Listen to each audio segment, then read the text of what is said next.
veio para destruir, mas Jesus veio para esbagaçar a cabeça dele, dizendo: eu vim para que todos tenham vida, vida e abundância. A Bíblia diz que Satanás, ele oferece coisas para nós muito bem, mas ele vem para destruir, ele vem para acabar. Mas Jesus veio para levantar os caídos, Jesus veio para levantar os fracos, Jesus veio para dar força para quem já é forte. E a Bíblia nos diz que Satanás, além dele matar, ele vem para acabar. E a Bíblia nos diz que quando ele vem para fazer tudo isso, Jesus vem para fazer milagre na tua casa, Jesus vem para fazer milagre na tua casa, Jesus vem para dar reviravolta dentro da tua casa. Mas por que, missionário?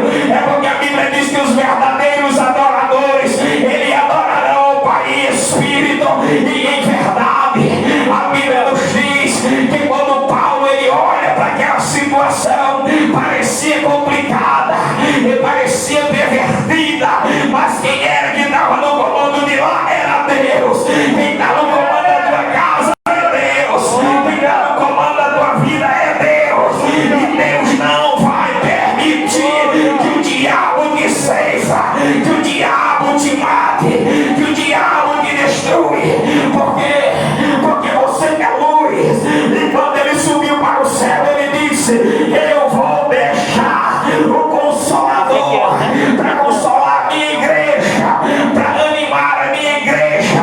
E a Bíblia diz em Abacuque: aviva, ó Senhor, a tua obra. E no meio dos anos, é que eu vou dar glória, é no meio do culto, é que eu vou adorar. Aleluia! Porque Herodes não deu glória e foi comido de lixo. Oh, glória! E a Bíblia era bem clara a nos explicar uma verdade sobre o texto aonde meditemos. Jovem é dolorido, é sofrido. Por quê? Porque a Bíblia nos diz que nós somos luz para brilhar entre meio à escuridão. Jesus disse que nós somos a luz do mundo. Luz é para brilhar, luz é para esclarecer a verdade aonde não está tudo apagado. Mas certamente Satanás, ele entra para confundir a vida da mocidade, para destruir a vida da mocidade. Porém, a Bíblia nos alerta que Satanás, ele era anjo de luz. Satanás tem os seus mistérios, Satanás tem as suas ocasiões de agir, mas Deus, ele tem um plano, e este plano é de levar-me para o céu. Este plano é de levar a sua igreja para o céu. Este plano de Deus é levar a igreja além do que ela pode imaginar. Assim como Deus tem um plano na minha e na tua vida, Satanás tem um plano, mas não é este plano de te fazer adorar, não é de te fazer glorificar, mas sim de viver no mundo das drogas, viver no mundo da perdição. Mas foi de lá que Jesus te arrancou e dizendo: não temas, porque foi desde o ventre da tua mãe que eu já te conhecia. Então, desde quando Deus nos gerou no madre da nossa mãe, ele já sabe que nós somos promessa. Então nós não podemos baixar a cabeça diante da luta, diante da dificuldade. Deus diz: qualquer quem quiser seguir mim vai ter que tomar a sua cruz e andar. Está doendo, mas Deus está dizendo: a luz ela tem que brilhar aonde ela chegar. Aleluia! Glória! E nós podemos ver que Satanás, ele entra naquela cidade, ele entra naquele lugar, mas ele não entra por acaso. A Bíblia diz que quando Satanás ele começa a fazer aquelas fantasias, é para chamar a atenção. E hoje, no mundo em que nós vivemos, tem algo que nos afasta de Deus. E Deus, quando ele vê que nós vamos se afastar dele, certamente ele envia alguém usado por ele para nos relatar o que há de acontecer. Esta ela simplesmente nos traz como um alerta: vigiai e orai, para que não entreis em tentação. Antes que venha o erro, a gente passa pela consequência.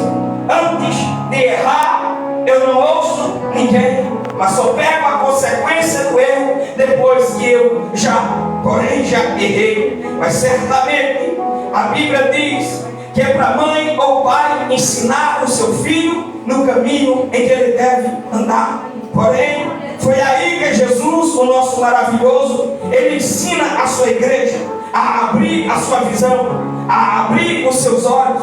Certamente eles não estariam cegos, mas apenas era um ponto de alerta. Alertai enquanto há tempo. Jesus está voltando e ele vai levar para consigo uma igreja.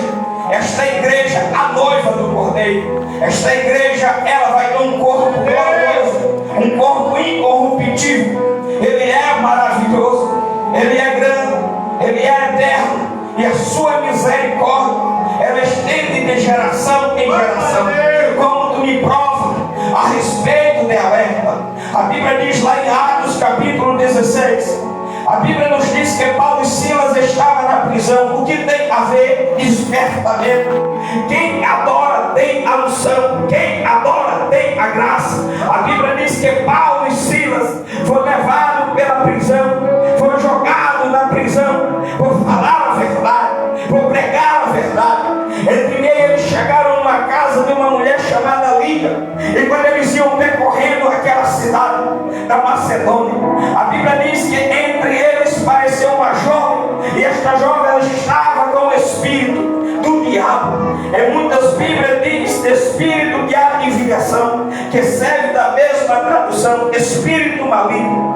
A Bíblia diz que Paulo, já incomodado com aquilo, e ela porém dava lucro para os seus senhores, mas a Bíblia diz que Paulo olha para aquela jovem e repreende aquele espírito. Pegaram Paulo e levaram ele e Silas para a prisão, colocaram ele no meio da praça, tiraram a sua roupa, e a Bíblia diz que lançaram vara verde nele. A Bíblia diz que eles apanharam, eles foram esbofeteados e lançados em uma prisão. Mas eu quero te dizer nesta noite é que prisão não cala adorador, prisão não cala quem é fiel, prisão não cala quem tem intimidade.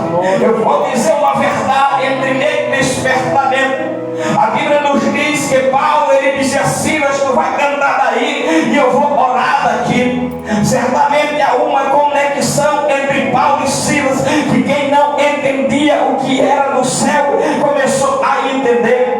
A Bíblia diz que desceu um vento muito forte e incomodou, abalou aquele alicerce, e aonde estava fechado começou-se a abrir. A porta que Deus abre ninguém fecha, mas aquele fecha ninguém abre. O teu chamado está em aberto, a tua vida está em aberto, porque quem te chamou foi Ele. Ele usa na hora que quer, no momento que quer, no instante que quer, na hora que Ele quiser. Você é vaso, você é projeto. Não desista dos teus propósitos, porque o teu chamado é maior do que a dificuldade. Porém, Paulo começou a cantar, Silas começou a orar, Silas começou a orar, Paulo começou a adorar, e a Bíblia diz que a prisão se abriu, e o chefe, o que chefiava aquele povo, aqueles homens, aqueles jovens, ele estava lá. A Bíblia diz que ele pega a espada, desembainha a sua espada e começa a querer se matar. Agora você vai entender uma verdade. A Bíblia diz que quando ele vai querer se matar, porém Paulo diz: não te faça mal nenhum, porque os homens estão aqui e nós não fugimos. Sabe por quê? Porque quem é de Deus não sai em meio à tribulação, ele não sai da posição. Deus pode apertar o cinto, ele está dizendo: ainda que aperte mais, mas eu vou adorar. Ainda que a dificuldade está grande, pastor Carlinhos, eu vou adorar. Por quê? Porque eu sou jovem de adoração, eu sou jovem de intimidade, e a Bíblia diz que ele perdeu a sua vida, mas não foi por causa de ninguém não, do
no processo que o oleiro está trabalhando, o vaso que ele fazia, a Bíblia diz que se quebrou.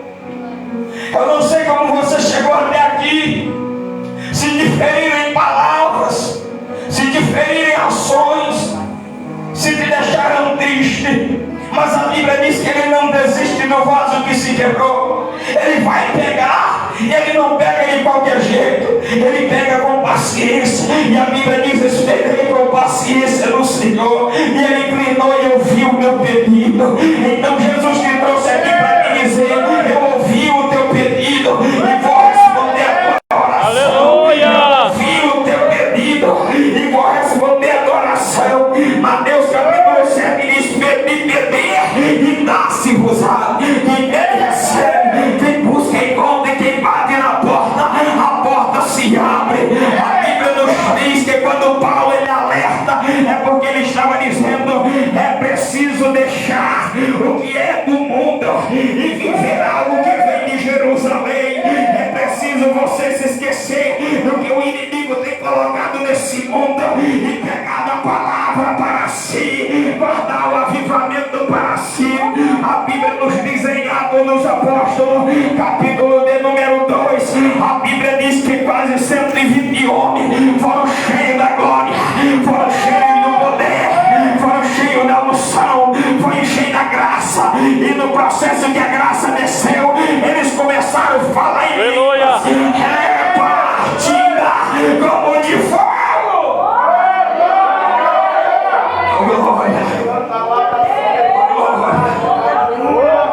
Eita glória! Ô glória! Tá apagado. Ô glória, minha filha. Ô glória! No meio do Pai não faz nada. Eita glória! porque dorme. A Bíblia diz Aleluia! que assim será os dias de Noé. Casavam e anunciam em casamento. Ficará de fora os cães, ficará de fora os mentirosos, ficará de fora os feiticeiros, ficará de fora todo aquele que pratica a mentira. Ainda bem que os A Bíblia nos diz que glória! no tempo de Noé pregava o verdadeiro avivamento. Noé pregava o verdadeiro Da glória! Noé pregava a verdadeira verdade e ninguém dava crédito. Mas um dia, a Bíblia diz que ali aconteceu o dilúvio e acabou. E quem se salvou foi quem tinha promessa.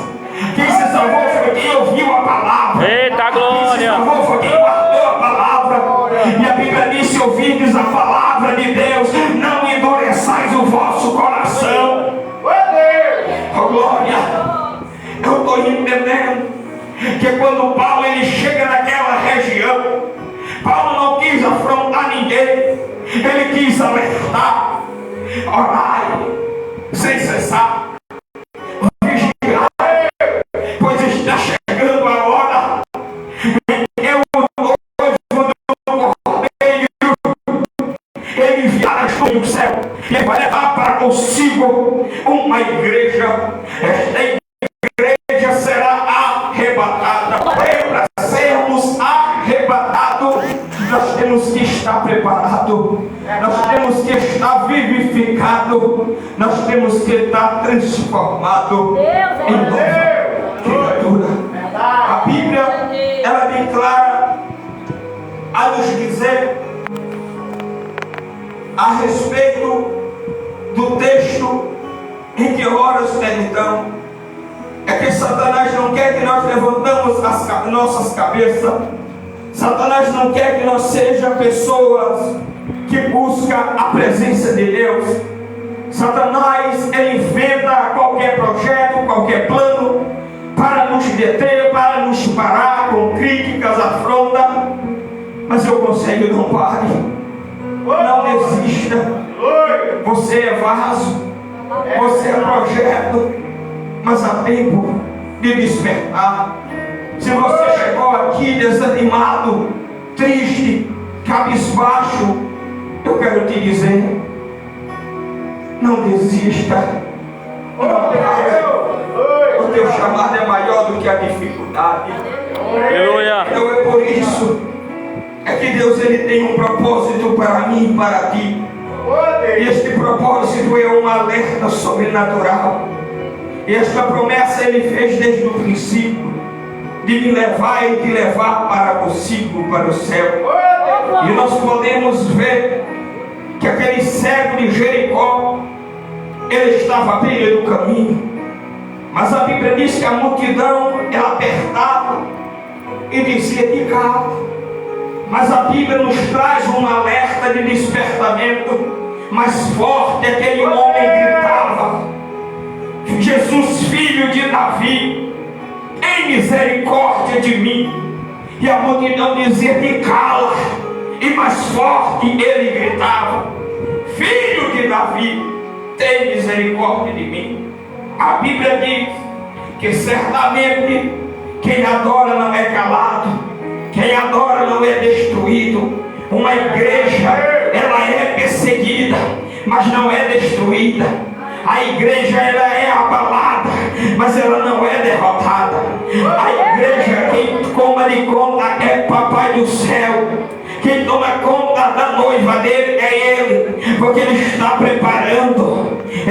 preparando-se para um dia encontrar com a sua noiva, e a noiva ela vai estar em alerta. Ela vai estar no sinal de alerta, que no relógio de Deus estamos nos últimos minutos, estamos nos últimos segundos, estamos nos últimos milésimos. Mas entre isso nós podemos afirmar que Satanás ele vem disfarçado.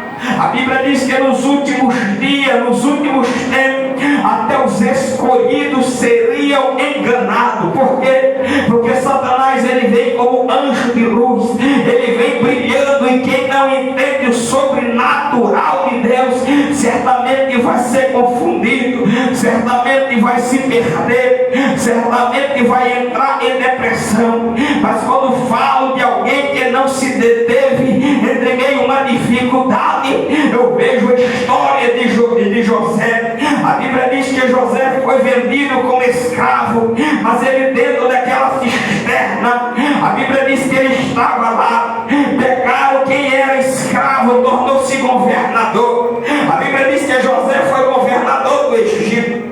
Me lembro de Daniel. Levaram Daniel para a Babilônia cativo, mas a Babilônia não governou Daniel. Poderia estar doendo, perseguindo, mas Daniel dizia: eu vou adorar mais, eu vou glorificar mais. A Bíblia diz que ele se tornou aquele homem da Babilônia, ele se tornou governador da Babilônia. E quando falo disso, a Bíblia me explica e me narra uma história de um homem chamado Ezequiel. A Bíblia diz que Ezequiel era um profeta do Deus vivo, mas porém certamente Deus leva Ezequiel para o Egito, para o vale, para um lugar onde havia só osso seco. E a Bíblia diz que certamente Deus pergunta para Ezequiel, ele